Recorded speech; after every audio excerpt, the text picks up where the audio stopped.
C'est que le début et ne vous fiez absolument pas au score. Pour un Paris Saint-Germain énormément réduit d'office dans son 11 titulaire, dans l'obligeance de faire sortir l'individualité d'un joueur, et celui-ci était aujourd'hui Vitinha qui, sur un éclair, tente une frappe en dehors de la surface et vient littéralement prendre le gardien à contre-pied. Pour vous dire à quel point la frappe était surprenante. Mais se dire à quel point ce mec aujourd'hui est tellement fort ne serait jamais assez pour le décrire. Il a été aligné aujourd'hui à Beraldo. Hormis le fait que je vous laisse imaginer avec Pacho, la sérénité de ce type, le calme, le QI football, dès le premier match, ça m'en a mis plein les yeux. En charnière avec Pacho, ça peut être plus que solide. Un Paris Saint-Germain énormément dominateur, mais qui aurait pu également se faire punir très facilement. Le retour a été effectué avec succès. Je vois désormais pour la suite, je vous dis cash, un grand enchaînement. Si c'est à la hauteur de l'objectif fixé par Luis Enrique qui voulait gagner une deuxième Ligue des Champions, le Paris Saint-Germain devrait alors facilement encore une fois rouler sur cette Ligue 1 et avoir beaucoup plus de liberté pour les autres compétitions. D'ailleurs, j'ai oublié d'en parler, mais Gonzalo Ramos, il a failli mettre un but de fou. Et d'ailleurs, il en a mis un autre, mais cette fois-ci refusé. Aujourd'hui, ça voulait pas pour lui, mais franchement, qu'est-ce qu'il est talentueux. Je le dirai toujours, pour moi, ce type-là, dans un autre grand club, il pourrait exceller. Je crois qu'ils sont pas près de la charnière qu'on va avoir, putain de sa mère. Zabarni, Willian Pacho. Willian Pacho, Ilya Zabarni, l'équipe. Je crois que les attaquants adverses, ils sont pas prêts. T'as vu, c'est comme Mario Bros. Ils vont réussir à passer les attaquants, les milieux de terrain. À la fin, tu tombes sur Bowser et Donkey Kong. C'est la même chose. Faut qu'on parle de la première de Zabarni. J'ai pas envie de m'enflammer. Ce soir, on est tombé contre une équipe nantaise qui a mis le bus. Ça veut dire que la défense du PSG, pépère, tranquille, n'ont pas été mis en difficulté ce soir. Mais sur les peu d'actions qu'ils ont eues, que ce soit Beraldo ou Zabarni, ça a été propre. Franchement, Zabarni, je kiffe. Déjà, il est élégant. C'est un beau gosse. La sérénité qu'il dégage, il a un charisme de ouf. Sur les peu d'interventions qu'il a eu à faire, c'était propre. On a vu à Liverpool, il y a la charnière Van Dijk-Konaté. Il y a quelques années, il y avait la défense Bonucci-Chiellini. Il y a eu aussi la charnière Thuram-Laurent Blanc. Et s'il vous plaît, la charnière Ilya Zabarni, X Willian Pacho. Je vous jure que ça va être trop méchant. Je suis content qu'on apporte de la taille à l'effectif parce que nous, notre point faible, c'est les coups de pied arrêtés. En tout cas, vous dites-moi en commentaire, vous, ce que vous en pensez de la première d'Ilya Zabarni. Ici, c'est Paris. Les gars, bonne entrée en liste du champion de France. Victoire du Paris Saint-Germain 1-0 sous la pelouse de Nantes, les gars. Comment vous dire que quand j'ai vu la composition d'équipe, j'ai compris tout de suite. Dès que j'ai vu ça, les gars, je me suis dit tout de suite, ça va être compliqué. La solution va se faire en deuxième mi-temps dès que les rentrants vont rentrer. Et du coup, c'est ce qui s'est passé. Dès que les titulaires sont rentrés sur le terrain, on a eu plus de dynamisme dans le jeu. Et ça s'est ressenti. Et Vitinha, lui, était titulaire, capitaine des départs, a pu marquer ce but. Parce que sinon, avant ça, comment vous dire que on avait la possession. Tu connais Nantes, ça fait partie des équipes de Ligue 1. Quand tu les joues, ils mettent le bus. Donc, pour trouver la solution, faut beaucoup plus de créativité offensive qu'on a réussi à avoir avec la rentrée des remplaçants. Les gars, Chevalier, meilleur gardien du monde, les gars. 0 but encaissé en Ligue 1. C'est excellent. Très bon match. Zabarni, le meilleur défenseur du monde, les gars. 0 but encaissé avec le Paris Saint-Germain. Incroyable, les gars. Non, pour être sérieux, c'était solide. Il n'y a pas vraiment eu de danger. Bon, donc, on attend de voir un peu quand ça va être plus difficile. Donc voilà, les gars, c'était un premier match de championnat. Comme on sait, on n'a pas eu de préparation, donc faut avoir le rythme petit à petit. Et le plus important dans ce genre de match d'ouverture, c'est de prendre les 3 points, peu importe la manière. La manière a été bonne, donc c'est carré. Et petite parenthèse, le maillot est très beau.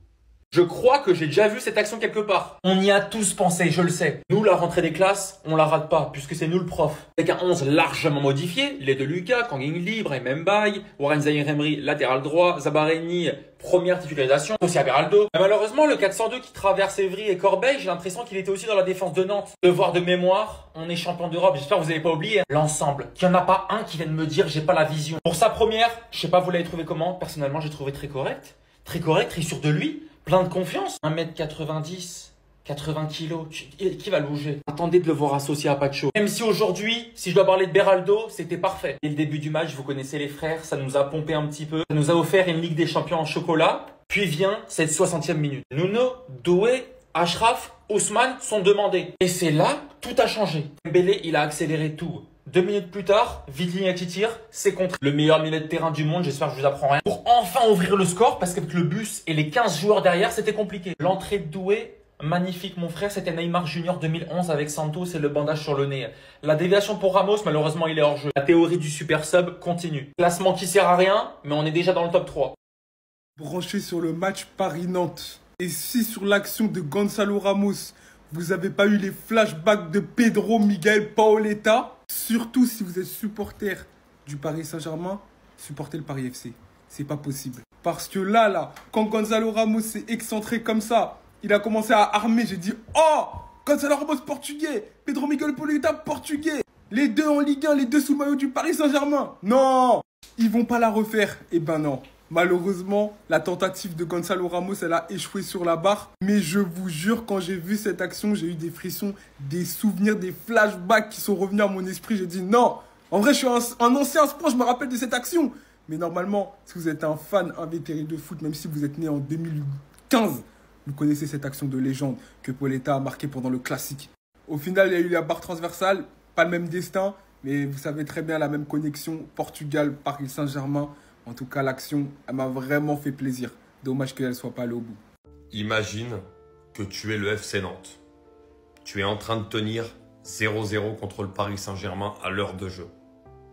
Tu te retournes vers le 4e arbitre et tu vois rentrer ça. Ousmane Dembélé, Désiré Doué, Achraf Hakimi. Et en plus, sur la photo, il n'y a même pas Nuno Mendes qui rentre en même temps. Tu vois les Avengers qui rentrent. Eh ben, c'est ce qu'a subi le FC Nantes ce soir. Le PSG avait énormément fait tourner en début de match. Titularisation de Lee Kang-in, de Ramos, d'Mbaye, de Zahir Emery. La première de Zabarni, Lucas Hernandez notamment, Beraldo aussi. Le PSG a totalement dominé les débats en première période, mais finalement sans réussir à concrétiser avec un but. Et ensuite, bien sûr, c'est plus facile. Lorsque les 4 sont entrés en jeu directement, on a vu encore plus le PSG aller en attaque parce qu'avant leur rentrée en seconde période, le PSG n'avait pas été dangereux. Et puis on a Nuno Mendes qui arrive à décaler Vitinha, la frappe de Vitinha qui est contrée et le PSG qui mène 1-0. Après on a vu aussi beaucoup d'occasions, il y a Kvara qui est même rentré un peu plus tard dans le match. Bon voilà, ça montre que le PSG, même en se permettant de faire tourner pour une première journée alors qu'ils n'ont pas eu de préparation, une semaine d'entraînement dans les jambes, le match 3 jours avant de Supercoupe contre Tottenham, et que finalement, même en faisant tourner, voilà, tu fais rentrer tes grands joueurs à une demi-heure de la fin et ça te suffit pour remporter ce premier match de la saison. Il n'y a rien d'autre à dire. Cette image, elle explique le problème du PSG. Le PSG a joué contre Nantes et a gagné 1-0. Et le PSG a marqué son seul but quand ces 4 joueurs sont rentrés. Nuno Mendes, Désiré Doué, Dembélé et Hakimi. C'est quand ces 4-là sont rentrés que la situation s'est débloquée et que Vitinha a mis le but de la victoire. Ils ont gagné, ils ont pris leurs 3 points, c'est cool. Le PSG n'était pas censé avoir besoin de ces titulaires indiscutables pour gagner contre le 13e de Ligue 1. Et ce sera peut-être ça pour moi le problème du PSG cette saison, c'est que les cadres du PSG, ils n'ont pas encore eu le temps de récupérer de la saison dernière qui s'est terminée le 17 juillet. Et la pré-saison, elle a commencé seulement il y a 2 semaines en fait. Là, actuellement, le PSG, ça fait 2 semaines qu'ils ont commencé leur saison. Et c'est là que ça va être un problème. Parce que c'est pas censé compter sur les titulaires qui doivent encore se mettre en jambes physiquement. Parce que ces titulaires, on les attend pas en Ligue 1. On sait tous que le PSG va gagner la Ligue 1. On les attend en Ligue des Champions. Et pour que ces cadres puissent se reposer, il faut que le PSG emballe ce genre de match rapidement. Parce que je pense que cette saison, le plus gros ennemi du PSG, ce sera la condition physique. Même si la saison dernière, Luis Enrique, il a bien travaillé sur ça, il savait très bien préserver ses joueurs. Cette saison, moi je pense que ce sera pas pareil. Il faudra faire attention. Parce qu'il y a la saison dernière qui s'accumule. Et si dès ce début de saison, tu as déjà besoin de tes titulaires pour remporter ce genre de match, ça va être compliqué de les reposer et de les mettre en jambes pour la nouvelle saison. Ousmane, c'est un petit malin. Il y a rien qui saute aux yeux là, donc vous voyez rien. Je vais vous expliquer, soyez patient. Déjà, souhaitez-moi longue vie. En fait, Ousmane, comment ne pas l'aimer?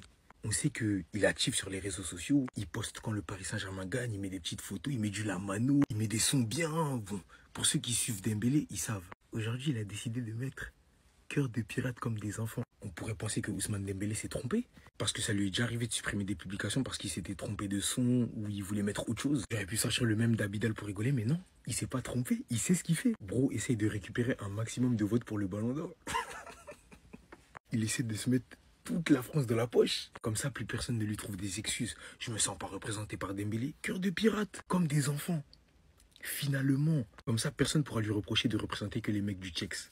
Là, ça c'est pour tous mes Alain, tous mes Pierre, tous mes Arthur. Ça bouge pas en ensemble.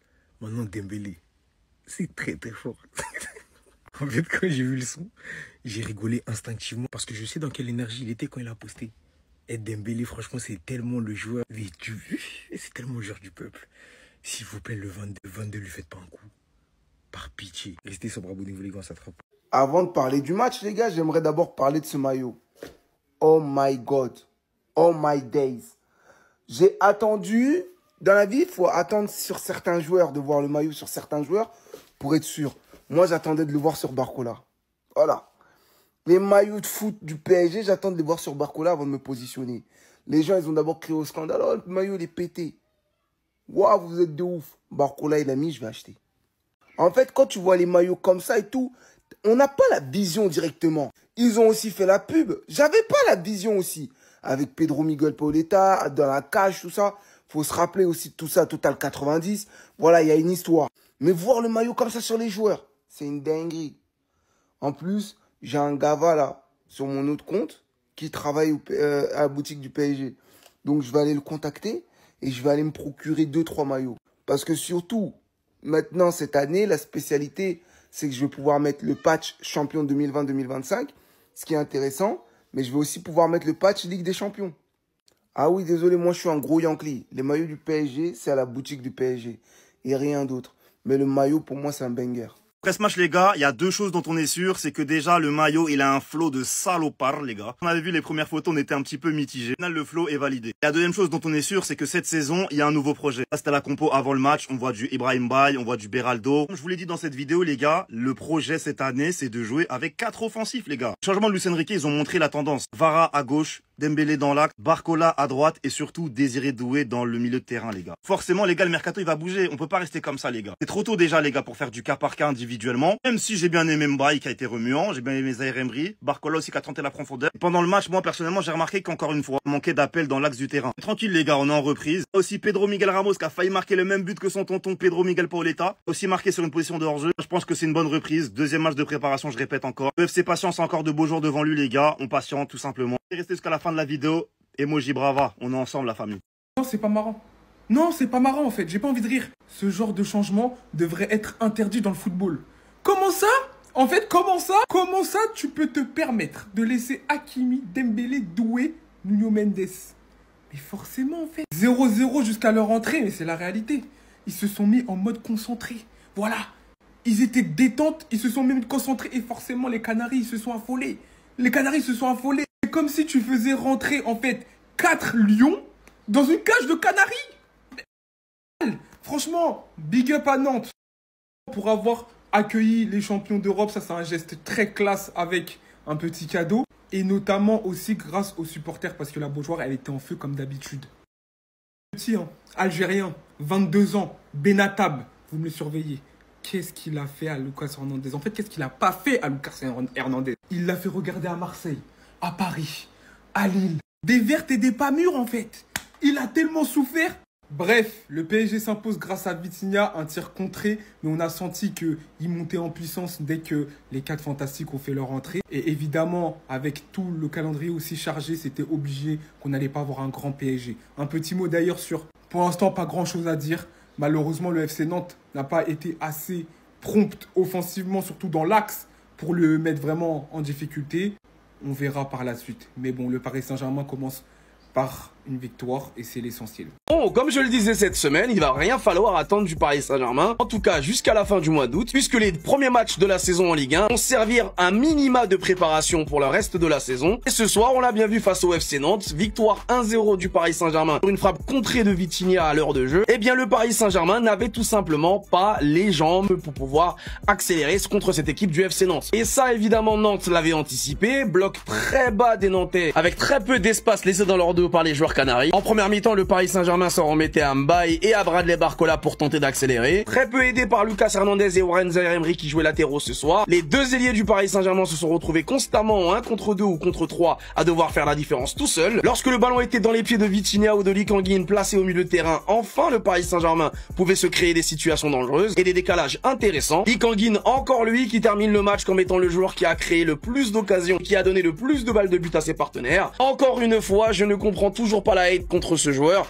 qui donne absolument tout ce qu'il peut au Paris Saint-Germain, mais surtout qui donne des balles de but. Lorsque les Avengers sont rentrés en seconde période, le Paris Saint-Germain a eu un peu plus de maîtrise technique, notamment dans le dernier geste. Et même là encore, le bloc nantais était très bien en place et ni Ousmane Dembélé, Hakimi, Barcola ou encore Désiré Doué repositionné dans l'axe. Comme on l'avait dit d'ailleurs la saison dernière, Désiré Doué jouera beaucoup plus à son poste cette saison, c'est-à-dire milieu de terrain et pas ailier droit. Mais en tout cas, malgré leur rentrée, le Paris Saint-Germain n'arrivait toujours pas à se procurer plusieurs occasions dangereuses, puisque encore une fois, le PSG n'avait tout simplement pas les jambes pour faire des changements de rythme et des accélérations, et ne doit sa domination qu'à sa maîtrise technique par rapport aux Nantais, mais surtout parce que les Nantais avaient décidé très tôt dans le match de défendre bas et de ne laisser aucun espace dans leur défense, qui a donc facilité le développement du jeu des Parisiens. Très belle première d'ailleurs au passage de Ilia Zabarni, qui a été solide dans les duels et qui a été plutôt timide dans la relance, mais il a assuré le minimum. Par contre, excellent match de Beraldo, il faut le souligner, tellement ce joueur s'en prend plein la gueule de la part des supporters parisiens, et là il a été véritablement le meilleur défenseur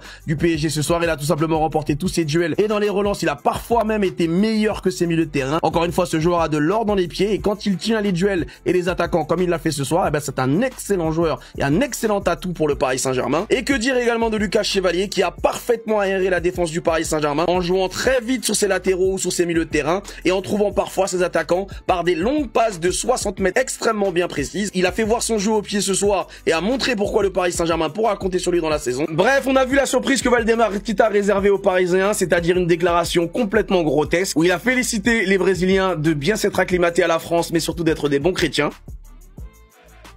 C'est pas une vanne, il a vraiment dit ça. En tout cas, pour son match de reprise, le Paris Saint-Germain contourne le piège des Nantais. Fallait pas s'attendre à plus et il faudra pas s'attendre à mieux vendredi prochain face à Angers. Gonzalo Ramos, il était à deux doigts. À deux doigts de reproduire l'un des buts les plus iconiques de la carrière de Paoletta, légende du Paris Saint-Germain, contre l'OM. On se rappelle, il a mis le piqué sur Barthez, qui a fini dans les cages dans un angle impossible. Et aujourd'hui, la première du PSG avec ce maillot rouge, 90, Ramos, malheureusement, il frappe la barre. Pourquoi je précise le maillot 90? Parce qu'ils ont littéralement fait la promo avec lui. Ça aurait été marrant que ce soit lui qui marque, en plus il est portugais comme lui. Le PSG qui remporte son match 1-0 face à Nantes, à défaut d'avoir pu faire une pré-saison, aujourd'hui ils ont fait reposer les cadres. Dans la défense, ils ont changé tout le monde. Et en attaque, ils ont mis Ramos et Mbaye. Ils sont en train de faire leur pré-saison. Ils peuvent même faire ça jusqu'à septembre, tranquille. Parce qu'en vrai, ils ont ce luxe-là de jouer en Ligue 1 et de savoir qu'en vrai, la plupart des adversaires, ils vont jouer bloc bas contre eux. Vous savez qu'ils seront jamais trop inquiétés. Malgré le fait qu'ils n'avaient pas leur 11 titulaire, le match est joué d'un seul sens. Le bloc bas nantais qui essaie de limiter les actions. Et t'avais Mbaye qui essaie de faire des petits trucs. Voilà, beaucoup de déchets techniques, c'est vrai. Mais au moins, on peut pas le reprocher d'avoir essayé. C'est de créer des situations, que ce soit par le dribble, par des passes. Et c'est encore très brouillon techniquement. Et notamment sur le dernier geste. Gonzalo Ramos, s'il avait été plus vicieux en première mi-temps, serait tombé sur cette intervention de Lopez. Et bon, derrière, c'est ce qui lui a permis de tenter cette action. D'ailleurs, quand il est titulaire, il galère à marquer. Mais quand il est super sub, tout lui sourit. Le Paris Saint-Germain va mettre davantage de pression en faisant rentrer Désiré Doué, Hakimi et Dembélé. 6 minutes après, Vitinha va ouvrir le score sur un long shot qui sera dévié. En ce qui concerne Zabarni pour sa première, en vrai c'était un match tranquille pour lui. Il n'a pas été trop sollicité. La part des attaques nantaises était sur le couloir gauche d'Hernandez. Vu qu'il a pu faire sa première tranquille. Voilà, il s'est pas trop cassé la tête. Il a fait quelques petites interventions comme ça, par-ci par-là. On attendra de voir ce que ça va valoir dans des matchs avec plus d'adversité. Mais pour l'instant, première tranquille.